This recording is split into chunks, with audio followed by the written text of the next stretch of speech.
اعوذ باللہ السمیع العلیم من الشیطان الرجیم بسم اللہ الرحمن الرحیم۔ السلام علیکم، میں مسعود رضوی آپ سے مخاطب ہوں۔ آج رجب کی 4 تاریخ ہے۔ حضرت رسول خدا صلی اللہ علیہ وآلہ وسلم نے فرمایا، جو شخص ماہ رجب میں 100 مرتبہ یہ استغفار پڑھے، استغفار سنیے، استغفر اللہ الذی لا الہ الا ہو وحدہ لا شریک لہ واتوب الیہ، یہ ویڈیو کے ساتھ میں لکھ کے آپ کے سامنے لے آؤں گا۔ استغفر اللہ الذی لا الہ الا ہو وحدہ لا شریک لہ واتوب الیہ، اور اس کے بعد کچھ صدقہ خیرات بھی کر دیں تو وہ زیادہ بہتر ہے۔ اور اس کے علاوہ رسول خدا صلی اللہ علیہ وآلہ وسلم نے اس رجب کے پورے مہینے میں 1000 بار، یعنی پورے مہینے میں 1000 ٹائم آپ نے پڑھنا ہے لا الہ الا اللہ، لا الہ الا اللہ۔ اس کو ڈیوائڈ کر لیں ڈیلی کے حساب سے، پورے مہینے میں 1000 دفعہ پڑھنا ہے آپ نے لا الہ الا اللہ۔ صبح اور شام 70 بار استغفر اللہ واتوب الیہ پڑھنا ہے، صرف یہ ورڈ صبح شام 70 ٹائم پڑھنا ہے آپ نے، استغفر اللہ واتوب الیہ، استغفر اللہ واتوب الیہ۔ یہ تینوں میں آپ کو لکھ کے بھی، یہ جب میرا آڈیو آپ کے سامنے آئے گی تو وہاں پر لکھا ہوا بھی ہوگا، پہلا والا بھی لکھا ہوگا جو 100 مرتبہ پڑھنا ہے، استغفر اللہ الذی لا الہ الا ہو وحدہ لا شریک لہ واتوب الیہ۔ دوسرا ہے لا الہ الا اللہ، اور تیسرا ہے استغفر اللہ واتوب الیہ۔ یہ 70 دفعہ پڑھنا ہے۔ اس کے علاوہ ایک چھوٹا سا میں آپ کو واقعہ سنا دیتا ہوں کہ ایک بادشاہ کا دور تھا، اور اس دور حکومت ایک چھوٹا سا واقعہ بھی آپ کی نظر کرنا تھا۔ چھٹے امام جعفر صادق علیہ السلام کا دور تھا۔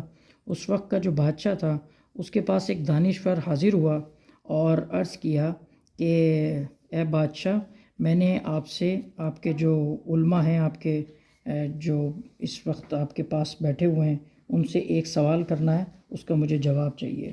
اس دانشور کو بادشاہ نے اجازت دی کہ اپنا سوال بیان کرو، تو اس نے کہا کہ آپ کو پتہ ہے کہ 7 آسمان جو ہیں تہ بتہ ہیں، جیسے پیاز کے چھلکے ہوتے ہیں، ایک کے اوپر ایک، ایک کے اوپر ایک، یعنی ایک پہلا، پھر دوسرا، تیسرا، اسی طرح 7 آسمان ہیں۔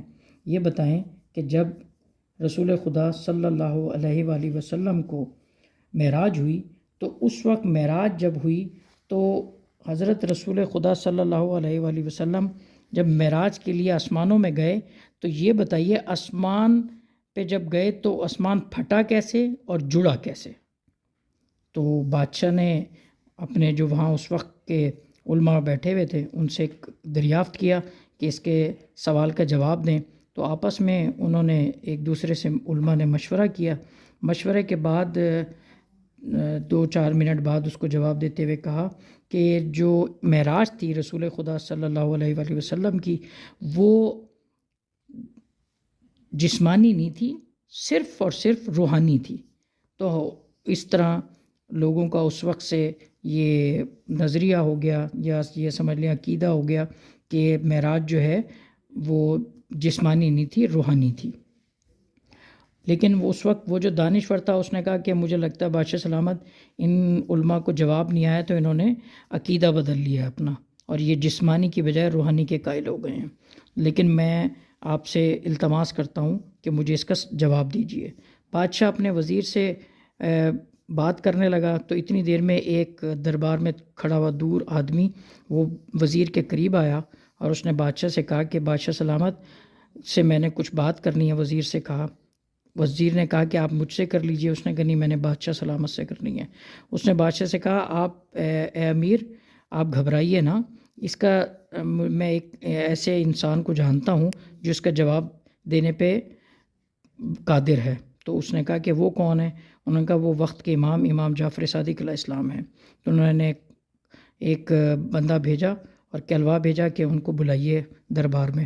امام جعفر صادق علیہ السلام جیسے دربار میں آئے تو اس دانشور نے اپنے سوال کا رخ بدل دیا، اور پہلے سوال سے یہ کہا کہ آپ یہ بتائیے کہ رسول اللہ صلی اللہ علیہ وآلہ وسلم کی، ابن رسول اللہ آپ یہ بتائیے کہ آپ رسول اللہ کی معراج کے جسمانی قائل ہیں یا روحانی قائل ہیں؟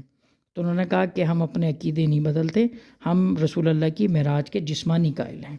انہوں نے کہا پھر یہ بتائیے کہ جب رسول اللہ صلی اللہ علیہ وآلہ وسلم آسمان پہ گئے، کیونکہ آسمان تہ بتائے ہیں پیاز کے چھلکوں کی طرح تہ بتائے ہیں، تو یہ بتائیے کہ جب سفر کیا آسمان کی طرف تو آسمان پھٹا کیسے اور جڑا کیسے؟ تو امام جعفر صادق علیہ السلام نے فوراً کہا کہ اے دانشور، کبھی تو نے کشتی میں سفر کیا ہے؟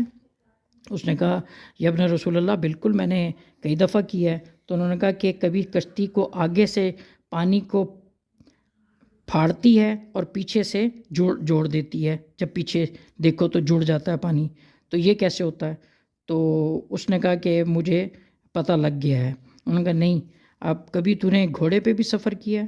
انہوں نے کہا جی یبنا رسول اللہ میں گھوڑے پہ بھی سفر کرتا ہوں۔ انہوں نے کہا جب گھوڑے پہ سوار ہوتا ہے تو یہ بتا کہ آگے سے ہوا پھٹتی کیسے ہے اور پیچھے سے جڑتی کیسے ہے؟ تو یہ سوال کے جواب وہی دے سکتا تھا جس نے آسمانوں کی خلقت دیکھی ہو، کیونکہ یہ یاد رکھیے گا کہ جو محمد و آل محمد علیہ الصلاۃ والسلام کا علم ہوتا ہے وہ وہبی ہوتا ہے، اور ہم جیسے لوگوں کا جو علم ہے وہ کسبی ہوتا ہے۔ وہبی علم کا مطلب ہے کہ جو حضرت رسول خدا صلی اللہ علیہ وآلہ وسلم اور اہل بیت کو جو علم ملا ہو وہ اللہ تعالیٰ سے ڈائریکٹ ملا ہے، باقی ہم جو ہیں ہمارا علم جو ہے کسبی ہے۔ صلی علی محمد و آل محمد۔